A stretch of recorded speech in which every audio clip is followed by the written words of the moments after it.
ചിരിയെന്ന് പറഞ്ഞാൽ അട്ടഹാസം ചിരിയാ. ലാൽ ജോസ് സാറ് നോക്കുന്നുണ്ട് ഈ ചിരിയൊക്കെ കണ്ടിട്ട്. സാറേ ഒരു പിറ്റേന്ന് എന്നെ റൂമിലേക്ക് അവരെ ഇങ്ങോട്ട് എൻ്റെ വരാൻ പറയാം. ചെന്ന് ഞാൻ പറയാം, നിന്നെ ഞാനിവിടെ കൊണ്ടുവന്നിക്കണതേ ഈ ആളുകളെ പറഞ്ഞ് കോമഡി പറഞ്ഞ് ചിരിപ്പിക്കാനല്ല. അദ്ദേഹം ഒരു സംഭവം പറയുമ്പോൾ എന്ന് പറഞ്ഞാൽ ദേഷ്യപ്പെട്ട ഭയങ്കര ദേഷ്യം കേട്ടോ. ദേഷ്യപ്പെട്ട നമ്മൾ അതങ്ങനെയാണ്. അത് ആർട്ടിസ്റ്റുകളെ നോക്കൂല. ഹരിശ്രീ സബിനാടും ചൂടാകും, പൃഥ്വിരാജിനാടും ചൂടാകും, മമ്മൂട്ടിയാടും ചൂടാകും, മോഹൻലാലിനാടും ചൂടാകും. മലയാള സിനിമ ശരിക്കും ഒരു വേണ്ട വിധത്തിൽ ഉപയോഗിച്ചില്ലെന്ന് പറയാതെ എനിക്കുണ്ട്. അതെ അതെ. അല്ല ശരിക്കും ആ ഒരു എവിടേക്കോ കട്ടപ്പന അങ്ങനെ കുറെ പടങ്ങൾ ചേർന്നെങ്കിലും ശരിക്കും ശക്തമായ ഒരു വേഷം കിട്ടിയിട്ടില്ല മലയാള സിനിമയിലേക്ക്. എനിക്ക് ശക്തമായ എനിക്കൊരു ആഗ്രഹം ഉണ്ടായിരുന്നു, നല്ലൊരു ഡയറക്ടറിൻ്റെ കീഴിൽ നല്ലൊരു വേഷം ചെയ്യണം, അത് ജനങ്ങൾ നന്നായിരുന്നു പറയണം. അതിൻ്റെ ആഗ്രഹമൊക്കെ മ്യാവു എന്ന് പറഞ്ഞ സിനിമയിലൂടെ തന്നെ എനിക്കത് കിട്ടി. ഒരു സിനിമ ചെയ്തുള്ളൂ അതുപോലത്തെ ലാൽ ജോസ് സാറ് ഇക്ബാൽ കുറ്റിപ്പുറ സാറിൻ്റെ സിനിമ മ്യാവു. നല്ല വേഷമാണ് അത്, ചന്ദ്രേട്ടൻ എന്ന് പറഞ്ഞ് ത്രൂഔട്ട് വേഷമാണ്. ആ ഒരു സിനിമയിലൂടെയാണ് എനിക്ക് എൻ്റെ ഒരു ആഗ്രഹം സഫലമായത്. അത് ലാൽ ജോസ് സാറിന്, ഇക്ബാൽ കുറ്റിപ്പുറ സാറിനും അതിൻ്റെ പ്രൊഡ്യൂസർ തോമസ് തിരുവല്ല സാറിനും ഞാൻ നന്ദി രേഖപ്പെടുത്തുകയാണ്. കാരണം എൻ്റെ ജീവിതത്തിലെ ആഗ്രഹങ്ങളിലൊന്നായിരുന്നു. കാരണം എൻ്റെ ആ കട്ടൗട്ട് റിലീ, അതായത് പോസ്റ്റർ ഇറങ്ങുമ്പോൾ നായകന്മാരെ ചേർത്ത് പിടിച്ചുകൊണ്ടുള്ള എൻ്റെ ഒരു വലിയൊരു ഫോട്ടോ കേരളം മുഴുവൻ വന്നു ആ മ്യാവു എന്ന് പറഞ്ഞ സിനിമയിലൂടെ.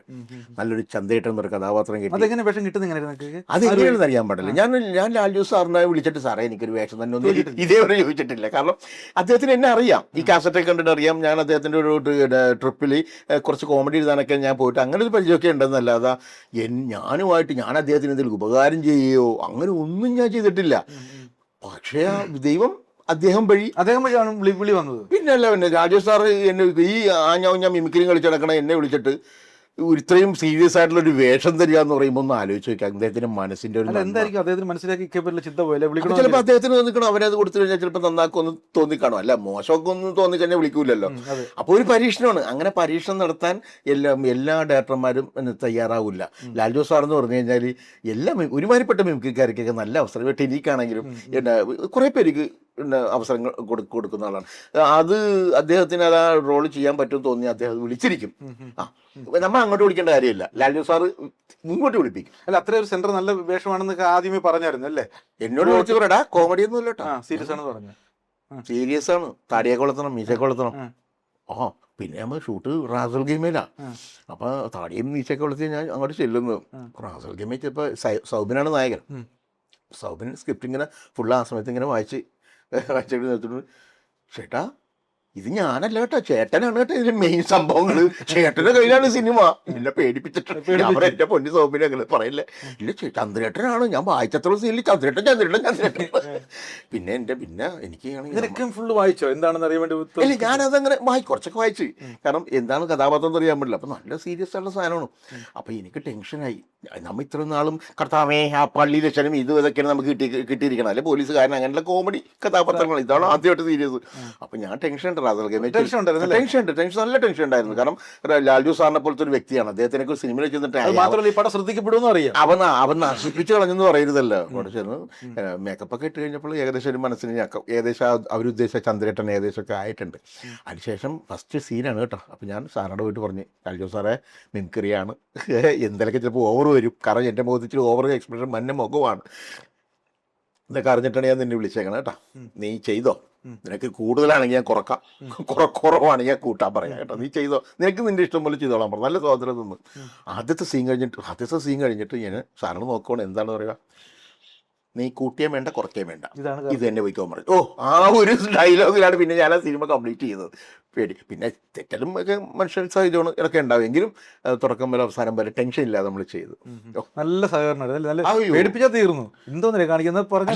അദ്ദേഹത്തിന് പേടിയാണ്, അദ്ദേഹത്തിന് പേടിയുള്ള എന്തോരോ അദ്ദേഹം, ഞാൻ പറഞ്ഞ പേടിപ്പിക്കരുതെന്നുള്ള. അദ്ദേഹം ഒരു സംഭവം പറയുമ്പോൾ എന്ന് പറഞ്ഞാൽ ദേഷ്യപ്പെട്ട ഭയങ്കര ദേഷ്യം കേട്ടോ.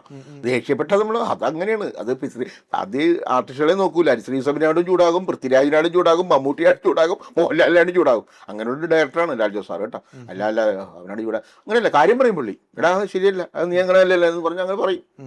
അത് ഡയറക്ടർ തന്നെ നമ്മൾ കേട്ടോളാം, അല്ലാതെ മോനെ എടാ അങ്ങനെയൊന്നും പറയും. എന്തെങ്കിലും ഓർക്കുന്നുണ്ടോ ഷൂട്ടിംഗ് ലൊക്കേഷൻ രസങ്ങൾ എന്തെങ്കിലും ഓർമ്മയുണ്ടോ? അപ്പൊ ഞാൻ റാസൽ ഗെയിമിൽ ചെല്ലുന്നു. അപ്പൊ എൻ്റെ ഒരു മനസ്സിലുണ്ട്, നമ്മൾ ചെന്ന് കഴിഞ്ഞാൽ ലൊക്കേഷനിലൊക്കെ നമുക്ക് അത്യാവശ്യം തമാശയൊക്കെ പറഞ്ഞ ആളുകളുടെ ഒരു പ്രീതിയൊക്കെ പറ്റണം, വലിയ റോളൊക്കെ അല്ലേ. അങ്ങനെ ഞാൻ അവിടെ ചെന്ന് കഴിഞ്ഞപ്പോൾ തന്നെ അവിടുത്തെ അഭിനയിക്കുന്ന ആളുകളൊക്കെ ഉണ്ടല്ലോ, അവരുടെ അമ്മമാര് അച്ഛന്മാർ അവർ എക്ക അവിടെ എൻ്റെ കൂടെ വന്ന് ഡ്രൈവർമാരൊക്കെ വന്ന് എൻ്റെ കൂടത്തിൽ ഇങ്ങനെ നിൽക്കുകയാണ്. അപ്പോൾ അവിടെ പിന്നെ ലാൽ ജോസ് സാർ അവിടെ ഷൂട്ട് ചെയ്തിരിക്കുകയാണ്. അപ്പോൾ ഞാനിങ്ങോട്ട് മാറിയിട്ട് എൻ്റെ നാട്ടിലെ തമാശകൾ അടിക്കുകയാണ്. കാരണം ഞാൻ അവിടെ ചെന്ന് എനിക്ക് ഒരു തമാശ പറയുന്ന ആളാണ്. അപ്പോൾ ഈ തമാശ കേട്ടിട്ട് ഈ ഡ്രൈവർമാരും മറ്റൊരു മറിച്ചൊക്കെ ഭയങ്കര ചിരിയാ. അപ്പോൾ യൂസഫ് ഭയങ്കര കോമഡി. അയ്യോ ഇയാൾ ഇത്ര സിമ്പിളായിരുന്നു. ചില ആൾക്കാരൊക്കെ മസലും പിടിച്ചൊക്കെ ഇരിക്കുമല്ലോ. ഞാൻ പോയിട്ട് അവരുമായിട്ടൊക്കെ ഭയങ്കര തമാശ പറയും. ചിരിയെന്ന് പറഞ്ഞാൽ അട്ടഹാസം ചിരിയാ. അപ്പം ലാൽ ജോസ് സാർ നോക്കുന്നുണ്ട് ഈ ചിരിയൊക്കെ കണ്ടിട്ട്. സാർ ഒരു പിറ്റേന്ന് എൻ്റെ റൂമിലേക്ക് അവരെ ഇങ്ങോട്ട് എൻ്റെ വരാൻ പറയാം. ചെന്ന് ഞാൻ പറയാം, നിന്നെ ഞാനിവിടെ കൊണ്ടുവന്നിക്കണതേ ഈ ആളുകളെ പറഞ്ഞ് കോമഡി പറഞ്ഞ് ചിരിപ്പിക്കാനല്ല. നിനക്ക് ആ റോള് നിൽക്കണതേ അതിൻ്റെ സീരിയസ്നെസ് നീ മനസ്സിലാക്കിയിട്ട് നീ ആ കഥാപാത്രം ഉൾക്കൊള്ളു. അത് നീ കിട്ടണ ഗ്യാപ്പിൽ പോയിട്ട് ആൾക്കാർ ചിരിപ്പിച്ച് കഴിഞ്ഞാൽ ആ കഥാപാത്രം നീ ഇന്നസെൻ്റ് എന്ന് പറഞ്ഞാൽ പിന്നെ ആർട്ടിസ്റ്റ് ഉണ്ടല്ലോ, ഏതൊരു ദേവാസുരോ, അത് കഴിഞ്ഞിട്ട് രണ്ടാമത്തെ പടത്തിൽ ഭയങ്കരമായിട്ടൊക്കെ വയസ്സനായിട്ടൊക്കെ വളരെ സീരിയസ് ആയിട്ട് ചെയ്തൊരു വേഷമില്ലേ, അദ്ദേഹം ആ സമയത്തൊക്കെ ആയിരുന്നു അദ്ദേഹത്തിൻ്റെ കഥാപാത്രത്തിൻ്റെ സീരിയസ് ഉൾക്കൊള്ളുകയായിരുന്നു. അല്ലാതെ ആ സമയത്തൊന്നും പുള്ളി പോയി തമാശ ഒന്നും പറഞ്ഞിട്ടില്ല എന്നൊക്കെ പറഞ്ഞ് നീ അതുകൊണ്ട് ഇന്നൊരു തമാശ ഇവിടെ കേട്ട് പോരും. അല്ല പുള്ളി തരുമോ എൻ്റെ കഥാപാത്രം പോകുന്നുള്ള പേടിയാ. അപ്പൊ ഞാനും ആകപ്പാട് ഇതായി പോയി.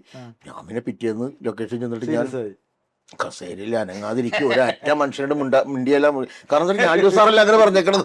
അപ്പൊ ഞാനിപ്പോ മറ്റുള്ളവരൊക്കെ വന്നിട്ട് എൻ്റെ നിന്ന് തമാശ പ്രതീക്ഷിച്ചു വന്ന ആൾക്കാർ വന്നിട്ട് ചുറ്റും കൂടിയിട്ട് ആരും ഞാൻ ഒന്നും മിണ്ടണില്ല. ചേട്ടാ ചേട്ടാ യൂസഫ്ക്കാ അപ്പം അങ്ങനെ മാറി എന്നിട്ട് പറയണം, വന്ന ദിവസം ജാടയില്ല നീ ജാട തുടങ്ങി. പിന്നെ ഒറ്റ ദിവസം കൊണ്ട് ഇതിനും മാത്രം ജാടയോ? അപ്പൊ ഞാൻ പറയാൻ പറ്റുമോ തമാശ പറഞ്ഞിട്ടാണ് അവരുടെ മനസ്സിലേക്ക് ഞാൻ ജാടക്കാരൻ യൂസഫായി മാറി ഒറ്റ ദിവസം കൊണ്ട്. പക്ഷെ അത് ലാൽ ജോസ് സാർ പറഞ്ഞത് അത് കറക്റ്റാണ്. ഉൾക്കൊണ്ടത് കാരണം അത്ര സീരിയസ് ആയിട്ടൊക്കെ ചെയ്യേണ്ട കഥാപാത്രം ഇവിടെ പറയുമ്പോൾ പുള്ളിക്ക് തോന്നൂല്ലേ ഇവൻ കൊളോക്കോ എന്നുള്ള വേരി ഉണ്ടാവുമല്ലോ. അതുകൊണ്ട് അപ്പോൾ ഒരുപാട് ആൾക്കാരൊക്കെ വിളിച്ചായിരുന്നു കഥാപാത്രത്തിന്റെ അത് ഇറങ്ങിയതിന് ശേഷമൊക്കെ കുറേ പേര് വിളിച്ചിട്ട് അതൊക്കെ നന്നായിട്ട് കുഴപ്പമില്ല, ചെയ്തൊക്കെ നന്നായിട്ടുണ്ട്, ഇക്കാണെങ്കിൽ പ്രതീക്ഷിക്കാത്തൊരു വേഷമായിരുന്നു എന്നൊക്കെ പറഞ്ഞു. എന്നെ ആരും എന്നെ മനസ്സിലാക്കിയിട്ടില്ല ഞാനാണ് ആ ചെയ്തത്. ഏതോ ദുബായിലുള്ള ഏതോ ഒരാളാണ് ആ കഥാപാത്രം ചെയ്യുന്ന വിചാരിച്ചേക്കണം. അത്ര വ്യത്യാസം വന്നു. താടിയൊക്കെ വെച്ച് അഴകി വെച്ചിട്ട് ആർട്ടിസ്റ്റുകൾക്ക് പോലും എന്നെ തിരിച്ചറിഞ്ഞില്ല. നിർമ്മൽ പാലാഴിയൊക്കെ വിളിച്ചിട്ട് പറഞ്ഞു ഇക്കായിരുന്നു ആ ചെയ്തതെന്ന്. ഞാൻ പറഞ്ഞു നീ എന്നെ കളിയാക്കിയാണോ? ഇല്ലിക്ക സത്യം കിട്ടും. അവർക്ക് ഇവരും മനസ്സിലായില്ല ഞാനാണ് ആ കഥാപാത്രം ചെയ്യുന്നത്. അങ്ങനെ കുറെ പേര് പറഞ്ഞു കേട്ടാ. പിന്നെ എന്നെ അറിയാവുന്ന ആൾക്കൊക്കെ അറിയാം ഞാനാണ് അത് ചെയ്തെന്നുള്ളത്. അങ്ങനെ ഒരു എന്നെ അവിടെ ഇന്റർവ്യൂവിന് വന്നു, ഏഷ്യാറ്റിലെ ഈ ആർട്ടിസ്റ്റുകൾക്ക് ഇന്റർവ്യൂ ചെയ്യാൻ വേണ്ടി ആ സമയത്ത് അവിടെ വന്നായിരുന്നു. എന്നെ മാത്രം ചെയ്തില്ല, ബാക്കിയുള്ള ആൾക്കാർ ഞാൻ അവിടുത്തെ ഏതോ ബാക്കി വേറെ ഏതോ ആൾക്കാർ അവിടെ കിട്ടിട്ട് ഞാൻ പറയും ഇങ്ങോട്ട് വന്ന് ഞാനൊരു എന്താ പേരെന്താണ് ഇക്കയാണ് ഇത്. കാരണം എന്താ ഒരാൾ വന്നിട്ട് എന്നോട് പറഞ്ഞിട്ടാണ് ഇവിടെ ആരൊക്കെ ഉണ്ട്, ഇത് എന്താ സിനിമ അവിടുത്തെ ആൾ. ഞാൻ പറഞ്ഞത് ലാൽ ജോസ് സാറിന് എന്നോട് ചോദിക്കണം കേട്ടോ, ലാൽ ജോസ് സാറിൻ്റെ മ്യാവ് എന്ന് പറഞ്ഞ സിനിമയാണ്. ആരൊക്കെയാണ് അഭിനയിക്കുന്നത്? ഞാൻ സലീം കുമാർ, സൗബിൻ, പിന്നെ എന്നെ അറിയാൻ വേണ്ടി ഞാൻ ഹരിശ്രീ യൂസഫ്. പുള്ളിയൊക്കെ ഉണ്ടോ എന്നോട്? ഞാനാണ് പറയണത്.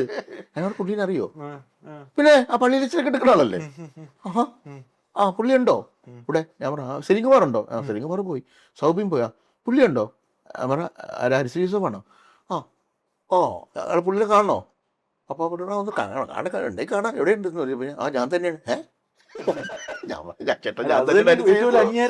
അയ്യോ അങ്ങനെയൊക്കെ. പക്ഷെ ഇറങ്ങിയ സമയത്തിൻ്റെ ഒരു ബുദ്ധിമുട്ട്, കൊറോണയൊക്കെ കഴിഞ്ഞിട്ട് ആ ഗ്യാപ്പിലാണ് പടം ഇറങ്ങണം. അപ്പോൾ ആളുകൾ തിയേറ്ററിലേക്ക് വേണ്ടി ഇടിച്ചു കയറി വന്ന ഒരു സമയമായിരുന്നില്ല. പിന്നെ നമ്മൾ ഉദ്ദേശിച്ച പോലെ സൗബിൻ മമത കൂട്ടുകെട്ടിൽ വളരെ ഞങ്ങൾ പ്രതീക്ഷിച്ച് വളരെ പ്രതീക്ഷയോടുകൂടിയാണ് ബന്ധം. പക്ഷെ അത് നമ്മൾ ഉദ്ദേശിച്ച പോലെ അങ്ങോട്ട് അത്രയും വലിയ അങ്ങോട്ട് എഫക്റ്റ് ആയില്ല. അതുകൊണ്ടാണ് ആ പടം ഭയങ്കരമായിട്ട് വിജയിക്കായിരുന്നത്. എങ്കിലും പരാജയമല്ല, കുഴപ്പമില്ലാതെ എല്ലാവരും ഇഷ്ടപ്പെട്ട.